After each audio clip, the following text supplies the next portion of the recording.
Hi, I am Carolyn Crandall. I am the Chief Deception Officer at Attivo Networks, and I am here with Tony Cole, the new Chief Technology Officer of Attivo Networks. So this is our showcase series, and I would like to welcome you to the recording, and would love to pick your brain a little bit about what you're seeing in the cybersecurity field today.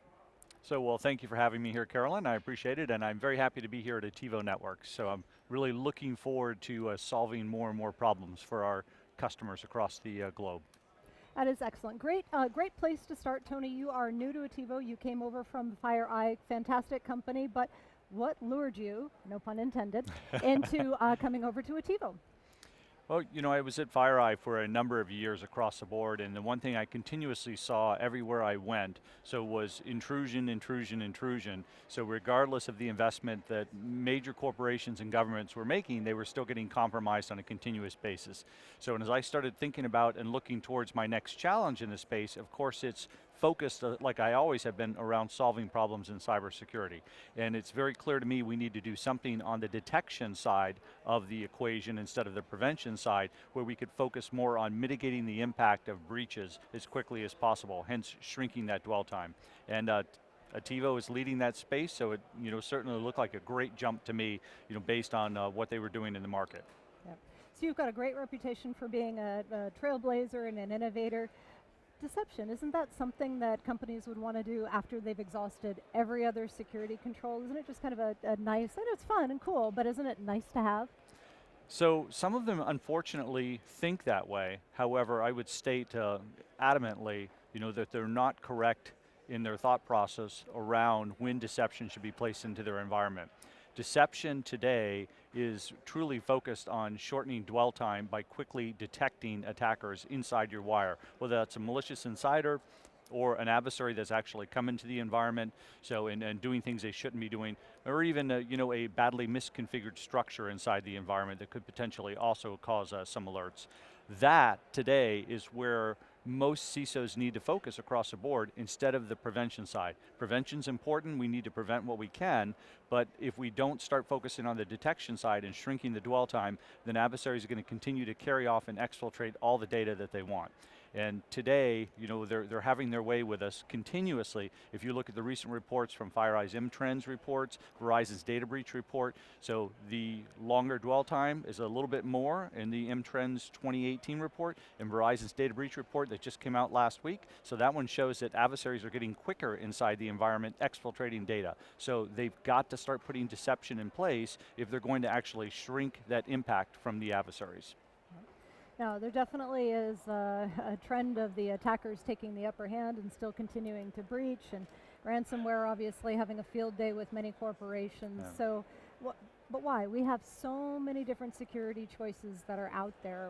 What makes deception different? What choices should companies be making as they look at what next in their security controls? Yeah, it's a great question. I'll tell you, when you look at the previous security structures that we had based on cybersecurity strategy focused on the prevention space, so all it took was an adversary to find one gap in your security controls to find their way in, whether that's a misconfigured system, so a bad process they have in place, a known or unknown vulnerability, so a myriad of other things that could potentially happen. But all they had to find was one gap to get in.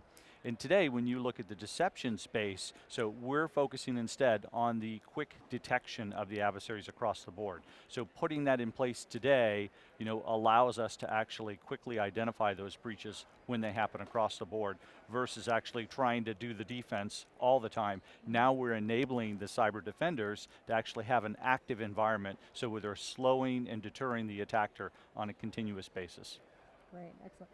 Well, there's a couple of things we know for sure. One is that prevention alone is not enough. Attackers are getting into the network. And the second thing is that an organization's skills and resources are always limited. Are there things that deception technology platforms can do to help an organization, not only with early detection, but in their ability to respond more efficiently to these attacks? Yeah, absolutely.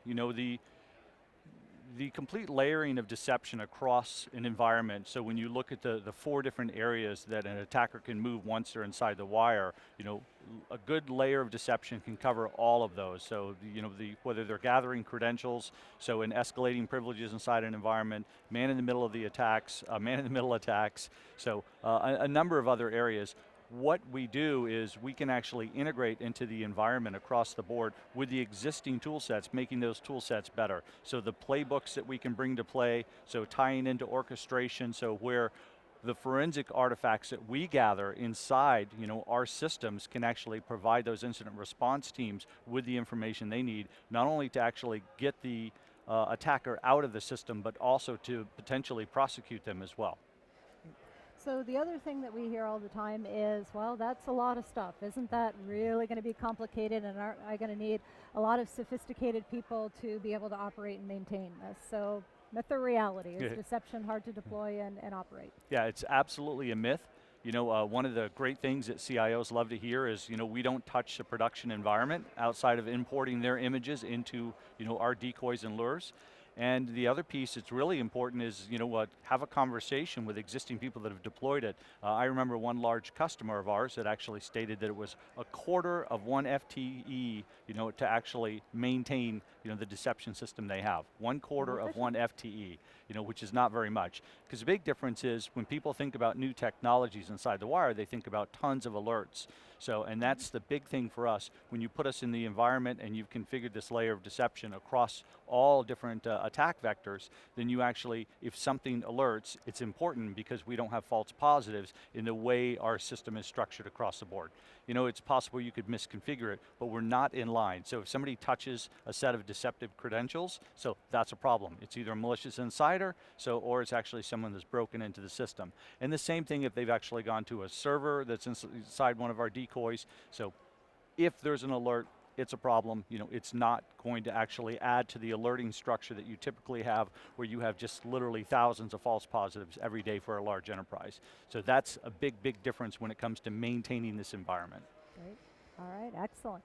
So easy to operate, deploy, and maintain. Where do I put this stuff? Where does it fit into my network? Do I just sprinkle a bunch of traps throughout my network, or where do I get the most value for putting deception technology? Well, certainly, you want to look at this within your strategy and actually apply it to your most critical resources. And some people start with a smaller scale and some roll out full scale across the board.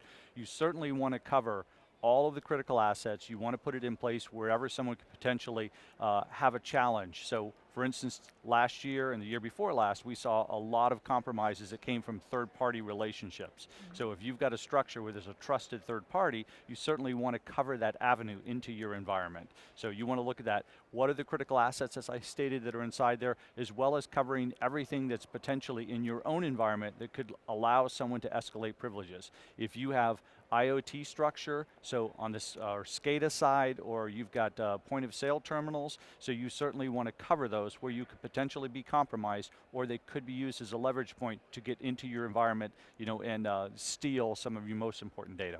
All right, excellent. Well, I think we are out of time here, so I want to thank Tony for joining me today on our showcase series, and I look forward to chatting again with everybody soon. Thank you very much, Carolyn. Right.